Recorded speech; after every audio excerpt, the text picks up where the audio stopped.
T20 world cup 2024 के semifinal में team India की टक्कर होने वाली है इंग्लैंड से।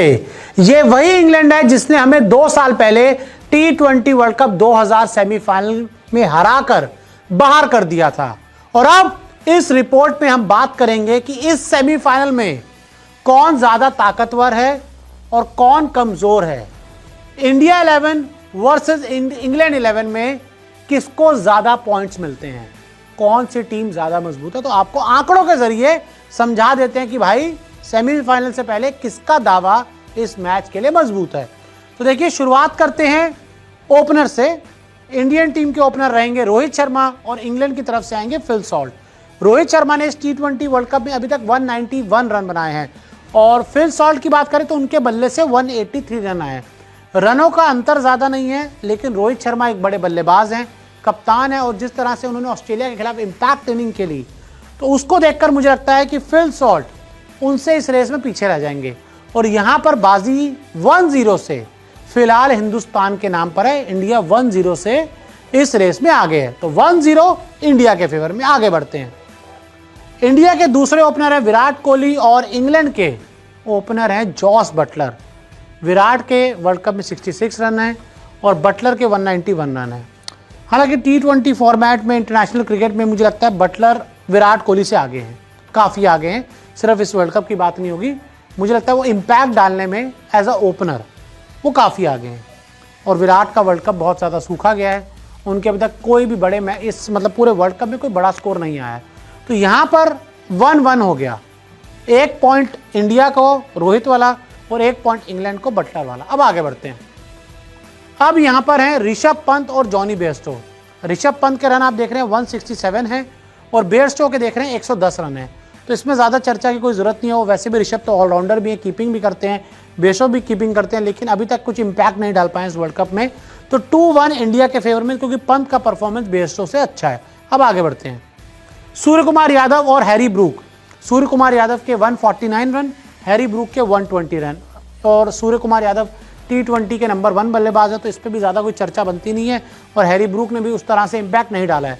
तो 3-1 हिंदुस्तान के फेवर में। इस मुकाबले में इंडिया धीरे धीरे बढ़त बनाती हुई और इंग्लैंड पिछड़ती हुई। आगे बढ़ते हैं। शिवम दुबे और लियम लिविंगस्टोन। तो शिवम दुबे के 106 रन है, लिविंगस्टोन के 61 रन है। तो यहाँ पर भी देखिए, शिवम दुबे ने भी कोई बहुत इंपैक्ट नहीं डाला है, लिविंगस्टोन का भी कोई बहुत ज़्यादा इंपैक्ट नहीं आया है, लेकिन उनके रन ज़्यादा हैं। तो 4-1 इन फेवर ऑफ हिंदुस्तान। आगे बढ़ते हैं। Hardik Pandya, Moin Ali, 116 run, 63 run.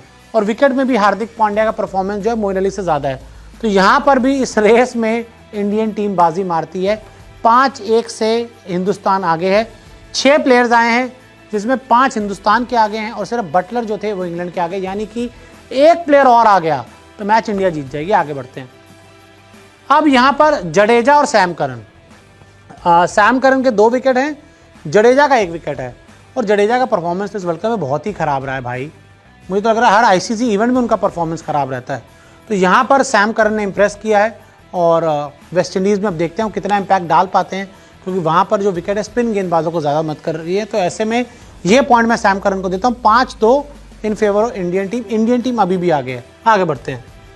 अब यहाँ पे अक्षर पटेल और क्रिस जॉर्डन। आंकड़ों पे जाएं तो क्रिस जॉर्डन के 7 विकेट हैं, अक्षर पटेल के 5 विकेट हैं। लेकिन अक्षर पटेल ऑलराउंडर भी हैं और वेस्ट इंडीज़ में गेंद टर्न कर रही है। लेकिन फिर भी मैं बायस नहीं होना चाहता। जब हम बात आंकड़ों पे ही कर रहे हैं तो आंकड़ों में जॉर्डन 7 विकेट, अक्षर पटेल 5 विकेट। तो ये पॉइंट भी मैं इंग्लैंड को देता हूँ 5-3 से, लेकिन अभी भी हिंदुस्तान आगे। अब आगे बढ़ते हैं। Kuldeep Yadav, Jofra Archer. 9 wicket इनके हैं, 7 विकेट उनके हैं। लेकिन कुलदीप ने मैचेस बहुत कम खेले हैं। कुलदीप न्यूयॉर्क में तो खेले नहीं, सुपर 8 के 3 मैचेस खेले, उसमें 7 विकेट ले लिए भाई ने। आर्चर सारे मैचेस खेल चुके हैं, सिर्फ 9 विकेट हैं। तो ऐसे में ये पॉइंट कुलदीप यादव के फेवर में जाता है। तो अब ऐसे में सिंपल है, हिंदुस्तान ने एक बड़ी लीड बना ली है। इंडियन टीम इस मुकाबले में आगे 6-3 से। 6 इंडिया के फेवर में, 3 इंग्लैंड के फेवर में। अब आगे बढ़ते हैं, देख रहे हैं आखिरी 2 किसके फेवर में है। Arshdeep Singh 15 wicket, Adil Rashid 9 wicket. इस बारे में कोई चर्चा करने की जरूरत नहीं है। मुझे तो लग रहा है अर्शदीप सिंह इस बार इस वर्ल्ड कप में हाईएस्ट विकेट उनकी हो सकती है। फैजल हक फारूकी आई थिंक उनसे सिर्फ आगे, 1 ही विकेट का कोई फर्क है। तो यहाँ पर तो 7-3 इंग्लैंड के फेवर में। अब आखिरी नाम देख लेते हैं, वो भी इंडिया जीतेगी। बुमराह 11 विकेट, ऋषि टॉपली 1 विकेट। अब पिछला मैच जो खेले तो उस हिसाब से मैंने टीम बना दी है। तो यहाँ पर इंडियन टीम के कितने हो गए? कोई एक प्लेयर आया था? हाँ नहीं, सब in favour of Indian team. तो इंडियन टीम की अगर हम बात करें, बुमराह वाला भी जो पॉइंट है वो बुमराह इंडियन टीम को ही जाएगा।